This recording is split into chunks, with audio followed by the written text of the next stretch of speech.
বেহায়া নির্লজ্জ এখনো কিছু মুসলমান আছে ছোট বাচ্চার মতন এখনো প্রশ্ন করে যে কোরআনে রাজনীতি নেই, মৌলভী সাহেবেরা রাজনীতি করবে কেন, কোরআনে রাজনীতি নেই, এরকম কিছু প্রশ্ন আছে না নাই?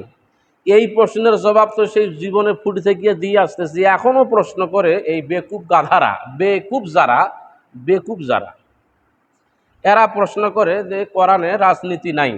কোরআন তুই পড়িস বেটা, তুই জানবি কিছু, এই সম্পর্কে তোর কোনো অভিজ্ঞতা আছে? কোরআন না জানলে কিছু বলতে পারবে সে?